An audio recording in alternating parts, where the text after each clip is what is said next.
Assalamualaikum warahmatullahi wabarakatuh. Perkenalkan, nama saya Aldi Andriana. Di sini saya akan menjelaskan mengenai 10 cara seorang pemimpin agar dapat mempengaruhi anggotanya. Nah, apa saja hal tersebut? Mari kita simak video berikut ini. Nah, seperti yang kita ketahui, seorang pemimpin adalah seseorang yang memiliki tanggung jawab besar untuk menggerakkan organisasi agar bisa mencapai tujuannya. Nah, seorang pemimpin tidak bisa bergerak atau memajukan organisasi itu secara sendiri, tetapi dibantu oleh bawahan-bawahan dan anggotanya yang lain. Nah, untuk menggerakkan anggota-anggota tersebut, seorang pemimpin perlu mempengaruhi orang lain agar seseorang atau anggota tersebut dapat melakukan apa yang kita perintahkan sebagai seorang pemimpin, dan anggota tersebut akan melaksanakan apa yang diperintahkan oleh seorang pemimpin. Nah, trik yang pertama itu adalah kekuasaan. Nah, kekuasaan ini adalah merupakan sebuah kekuatan yang menggerakkan organisasi. Nah, jadi jika seorang ketua itu memiliki sebuah kekuasaan. Nah, jika sebuah kekuasaan tersebut, maka seorang pemimpin tersebut ketika memerintahkan anggotanya, maka mau tidak mau secara tidak langsung seorang bawahan tersebut harus melaksanakan perintah dari ketua. Seperti itu. Nah, jadi mau tidak mau tidak bisa menolak seorang bawahan tersebut. Maka itu termasuk mempengaruhi orang lain dengan menggunakan kekuasaan. Yang kedua adalah persuasi rasional. Nah, pada persuasi rasional ini seorang pemimpin melakukan sebuah perayuan kata-kata dan menggunakan berbagai alasan secara logis atau rasional sehingga anggota tersebut menjadi terpengaruhi. Nah, pada tahap ini seorang pemimpin melakukan rayuan-rayuan dengan melakukan berbagai alasan yang rasional kepada seorang anggotanya, lalu memberikan perintah, dan perintah tersebut dibumbui dengan alasan-alasan yang logis sehingga anggota tersebut terpengaruhi dan melaksanakan apa yang diperintahkan oleh ketuanya. Yang ketiga, daya tarik atau inspirasi. Nah, daya tarik dan inspirasi ini biasanya melakukan dengan proposal. Nah, dengan melakukan proposal tersebut, di dalam proposal tersebut haruslah menggunakan sebuah hal-hal yang menarik. Nah, jika sesuatu proposal tersebut menarik, maka anggota atau seorang yang membaca proposal tersebut akan merasa terpengaruhi dan merasa semangat dan bergairah dan meningkatkan kualitas pekerjaan bagi anggotanya. Nah, itu adalah salah satu bentuk dari daya tarik proposal atau daya tarik inspirasi, yaitu menggunakan proposal, dan bisa juga yang lainnya. Yang keempat adalah konsultasi. Pada taktik ini memanfaatkan seseorang dengan cara melibatkan dan mengajak seseorang tersebut agar ikut program-program yang akan kita tuangkan. Nah, pada tahap konsultasi ini, seorang pemimpin mengajak misalkan seorang anggota di bidang seksi keuangan. Nah, seorang ketua ini selalu melakukan konsultasi dengan seksi bidang keuangan dan melibatkannya ke dalam program-program yang berupa keuangan. Nah, dengan terus melakukan seperti itu, maka anggota tersebut secara tidak langsung akan terpengaruhi.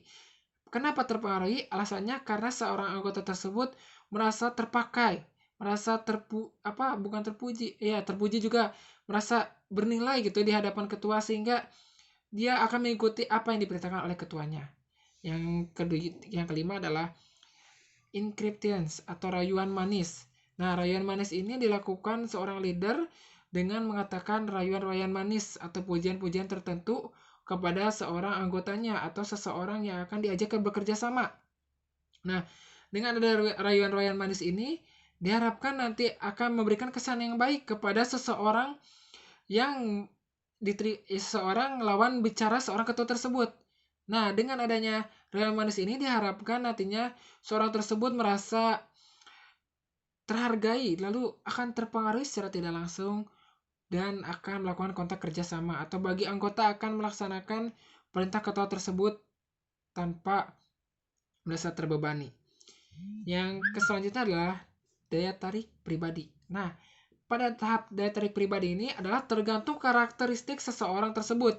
Nah, kalian bisa lihat semua karakteristik di seseorang manusia itu memiliki banyak karakteristik. Nah, daya tarik karakteristik tersebut itu berbeda-beda.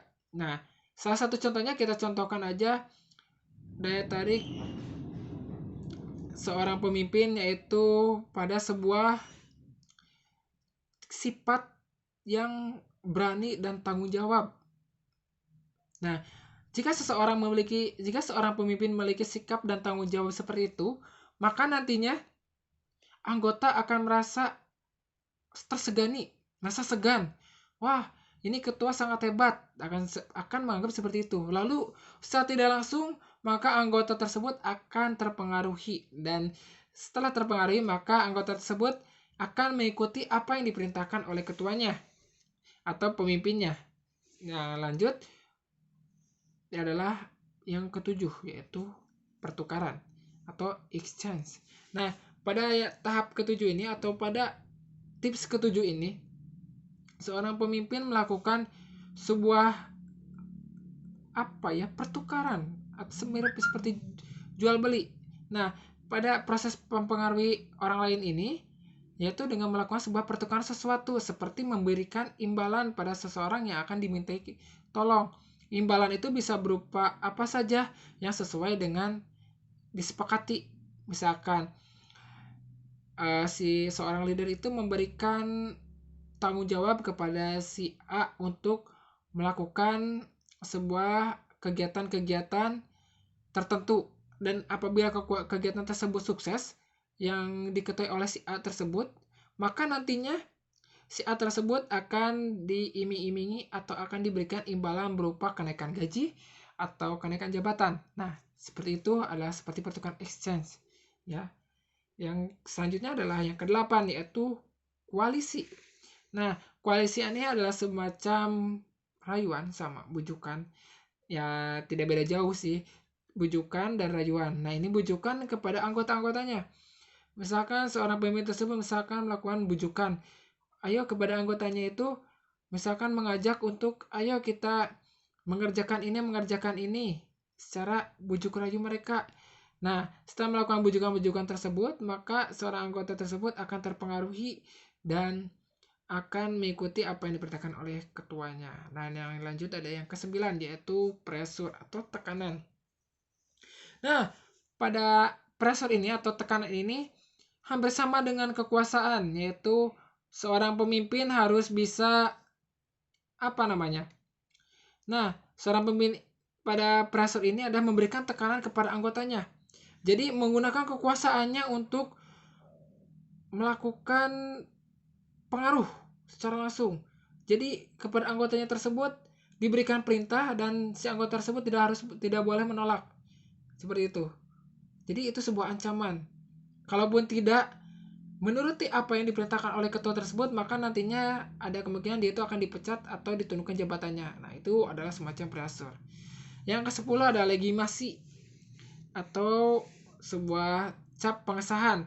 Nah, pengesahan ini adalah pengesahan anggota yang sudah memiliki SK atau surat keterangan. Jadi ini sudah fix menjadi sebuah pemimpin gitu, dan SK yang telah disetujui oleh pemimpin anggota-anggotanya. Nah, legitimasi ini sebenarnya hampir sama dengan pressure dan kekuasaan, yaitu menggunakan kekuasaannya atau jabatannya untuk melakukan perintah kepada anggotanya. Sehingga mau tidak mau anggota tersebut harus mengikuti apa yang diperintahkan oleh ketuanya. Karena seorang ketua tersebut memberikan perintah tersebut karena sesuai dengan tujuan organisasi. Jadi mau tidak mau anggota tersebut harus mengikuti perintah ketuanya atau pemimpinnya. Nah, itulah 10 cara seorang pemimpin agar dapat mempengaruhi orang lain. Kalian bisa simak dan tulis materi tersebut. Nah, sekian dari saya. Mohon maaf bila ada kesalahan kata atau salah ucap dari saya. Mohon dimaafkan. Wabillahi wa taufiq wal hidayah. Wassalamualaikum warahmatullahi wabarakatuh. Dadah.